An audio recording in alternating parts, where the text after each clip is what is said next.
All right. Barring that, let's try the next story. You know, the Ansaru, also known as Ansaru Muslima fi Biladi Sudan, with roots in our country, is an arm of the infamous Al-Qaeda. And it is also linked to the July 5, 2022 jailbreak at Kuje prison. Now, the Department of State Services, the DSS, has filed terrorism charges against two senior commanders of Ansaru for their suspected role in the violent attacks at the correctional center. According to security experts, there is a strategic balance between defensive preparation and offensive action. After all, a stitch in time saves 9. Asukwa. A stitch in time. Yeah, so I'm so happy that you know, the federal government, you know, actually arrested these people. Oh yeah. You know, because they've been. I was trying to look at some of them and their activities. And some of them were even trained in Libya. You know, that's to show how porous our borders are. And we must also give it to the National Security Advisor as well as the DSS for carrying out, you know, this arrest. Don't forget that these people, even recently the U.S. even commended us, the U.S. mission in Nigeria, commended us for arresting a global terrorist.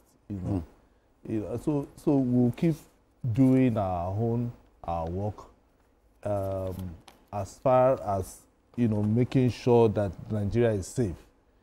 DSS, as you know, particularly this DSS, I keep saying it, they are not the kind of people that you see them coming on TV to come and tell you, this is what you have done. They're working silently. Silently, they are doing their work. And silently, if you notice, they are also prosecuting. And this is what we want. You shouldn't be somebody that you have not even done it. You say you are carrying out investigation, you come out. You have made arrests, you come out. No. There are so many other crimes around that the DSS let your so work many speak. operations. Let your work speak for and you. the DSS have been doing now, they've been going out, carrying out this. And once they catch you, they make sure they prosecute you. And this is the plus for this DSS. They are not the shouting type, they are the action type. And so with this, you know, because you have filed terrorism charges against these Ansaru leaders, I am so happy. Because it's going to send a strong signal to others who are outside there. Because they have infiltrated some states in Nigeria. Oh yeah. They now have recruits everywhere. And I know that with the way this current DSS is working, they will arrest them. Because some of them will go to some states, they will change their name. They will change their own name. And so that's what terrorists do. What I know is that as far as you are in Nigeria territory, there is no how that you will not be arrested. If you are into criminal activities, the DSS will find you and they will arrest you. And I'm very thankful with the way they are carrying out their operations. When once they arrest you, they will prosecute you immediately. And I hope the judiciary too will be strong enough to make sure that these people don't go scot-free. Terrorism is a crime against the state, the country itself. Even globally. Yeah. And remember, in the wake of 9/11, it took America 10 years to nail the linchpin. Exactly. You know, but they were working under. And Wale, sorry, you know, before President Tinubu came on board, he knew my country, your country, was in a very bad place. Sure. And so in retooling, a lot of, you had to step on toes, take risks, and he's taking the risks and paying off, if you ask me. I think that a lot of Nigerians may not know what the import of what the security operatives in Nigeria, you know, did by the arrest of dealers of Ansaru. If they know, you know that it's a celebrated news. Oh yeah. And I'm happy that all over the world, people are celebrating the arrest of these people. You know, there's nothing as effective in security as getting to the root you know, the head, when you are able to pick the head, then automatically even when you look at soldier hands, when they are queuing up to fight, once you take off the head, the whole array, they will be in disarray. This group is one of the most powerful terrorist organizations in Nigeria. It was part of Boko Haram since 2009 and broke away in 2012. His argument was that Boko Haram was, you know, indiscriminate killing of civilians, and that they were not happy. They were using women and children. You know, they promised that they would not kill security or non-Muslims, except in self-defense. But they turned out not to have followed all the things that they preached. And what is significant about this group is that it has symbiotic relationship with well-known terrorist organizations in the whole world. Al-Shabaab is related with Al-Shabaab, is related with Al-Qaeda, is related with Al-Qaeda in the Sahel, you know, in Maghreb. The group operates in Mali, it operates in Algeria, it operates in Nigeria, it operates in Turkey. So you can see the global network. It's linked. Yes. In fact, this media group, Al-Jakut, has been linked up with the Al-Qaeda media global conglomerate.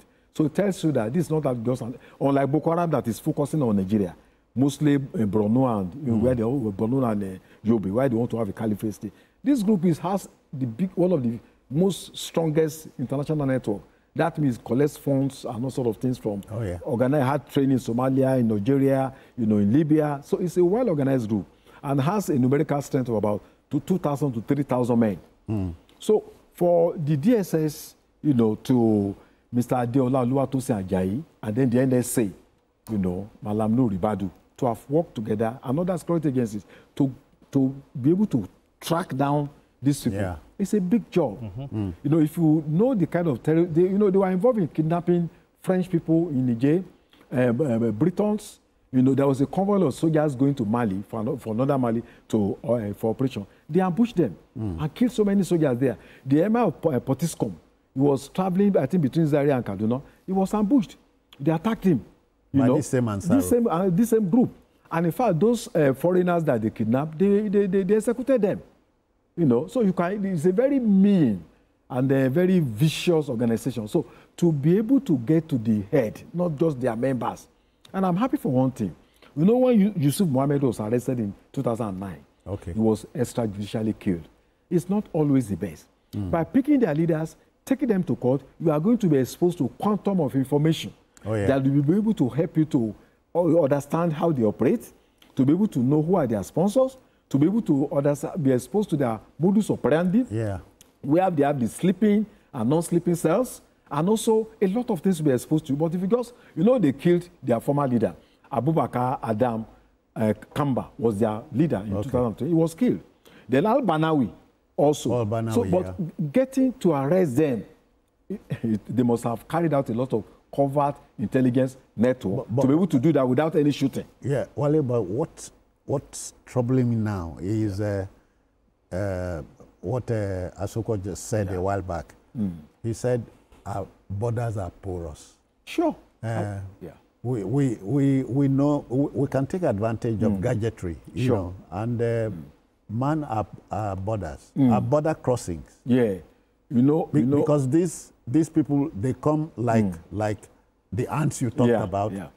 Any crack, they go in. You know when you say borders are porous, you see, during the Nadeko days, Professor Shoyinka and Co, they passed through that border. Nobody discovered them. So it's me too.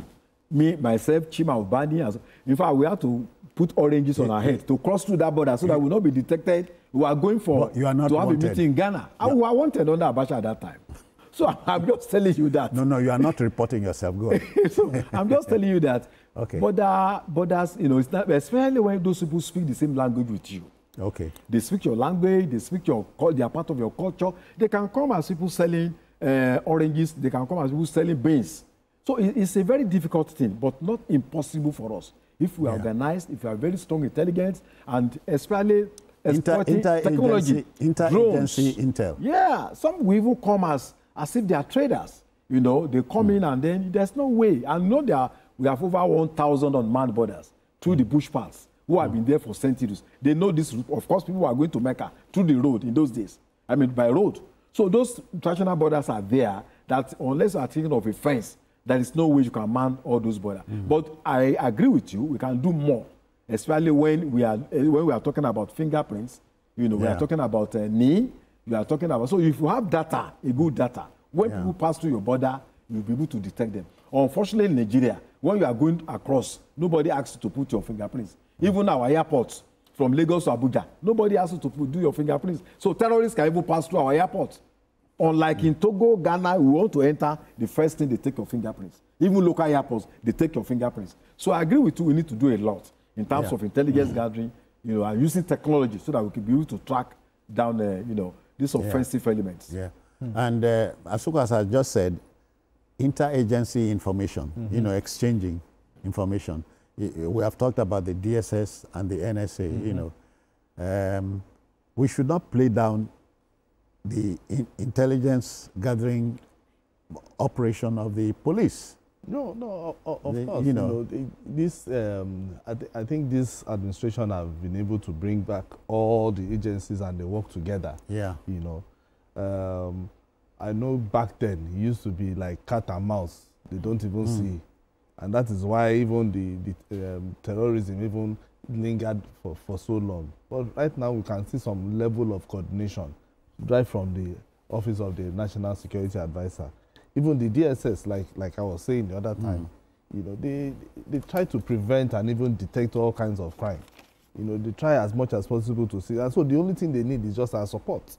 Okay. Because I remember even support in the sense that Nigerians should desist from misinforming people. Yeah. Because I remember volunteer information. Yes, of course. If the DSS is doing well, we would all come here, and just like we are doing now, we'll come here to celebrate them. If they are not doing well, we'll do the same thing. But so far, so good. This DSS, I keep saying it, they've been doing well.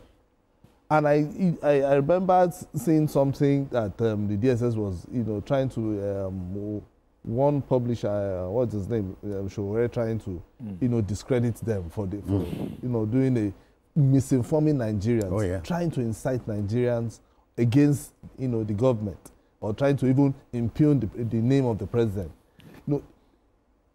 This is someone who is aspiring to become president. There are some things, there are some things that we do not say or write. Forget about freedom of speech. But as a human being, but many Nigerians under the freedom of speech thing will go along and say anything, all in the name of exercising that freedom of speech. You understand? But you have forgotten that at some point, one day, you will also you want to aspire to become the president. And then you are using and, destroying misinforming Nigeria. That is even the word I even want to use. Can you be a number one citizen you understand? and badmouth yourself? You understand. So sometimes we need to be, there's decorum when people are in a position of that particular level, because people see him as a mouthpiece or as somebody that they respect as an opinion leader. So if you are also bringing opinion, you should also know what you say. Be guarded and guided. Completely. Sure, we talked about Peter Obi. He has cult following. And so many people believe that whatever he says is gospel. It's gospel. So we need to be very, very careful. The DSS has been doing a yeoman's job in trying to tackle insecurity in Nigeria. They've been working together with the Nigerian police as well as the military to see how they can deal with this. Look at what we are talking about now. The Ansaru terrorist group. This is when that jailbreak happened. Everybody thought, oh, that is the end. But look at how they were able to do it. Same with how they were able to, detect and also arrest the global terrorists that we are looking for. So give it to this government. It is not yet Huru, but the thing is, if the DSS is doing its work and gathering intelligence, going underground, doing its work, we shouldn't be the ones to, discredit them. Because once we begin to discredit the DSS publicly, it goes outside, and people will not. People who will even give them information will not. So please, we are encouraging and begging Nigerians. Let's help the DSS. give them credible information, and see whether they won't work wonders. And Wale, let me drop this here. Do you know the 6 months of the thing in the River State? Yeah. The emergency room. Emergency in River State lapses on the 18th. Yeah.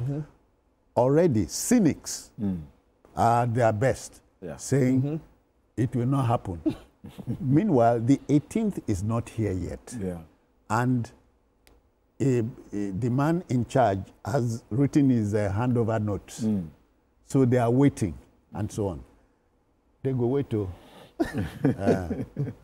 But I'm saying, as you just said, volunteering information is key. But it's a two-way street. Yes, exactly. Because anything security is both the person outside and yourself.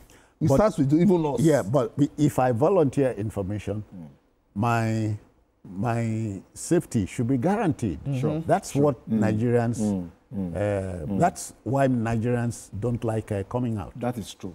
That is true, because if you give information and you are trying to be patriotic, you might be, you might be a victim yourself. You might be arrested. Yeah. So there is still kind of trust deficit between the government and the, security authorities, which I think is a major setback. All right, we have company now. Yeah. From Maryland. No, be this one, no, in the U.S. Oh, okay. Yinka, I greet you. Good afternoon. Yes. Or is it afternoon there now? It's morning. No, it is actually morning. It's morning. Okay, from here, good morning. You tell me good afternoon. Thank you. Okay, welcome. Good afternoon to you. Yeah. Good afternoon, my Thank you. Good afternoon. Thank you. Yeah. I actually want to make a short contribution to the discussion about the DSS effort in catching those two bastards, the Ansaru leaders. Yeah. That was linked to James Kuje prison breaks a few years ago. So I want to believe that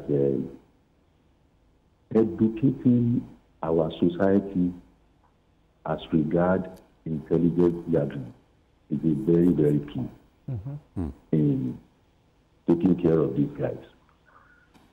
I want to give you a very short example of what happens within this area that I am of recent. I was like 10 days ago or 9 days ago. So I just discovered that in the evening I was taking a walk.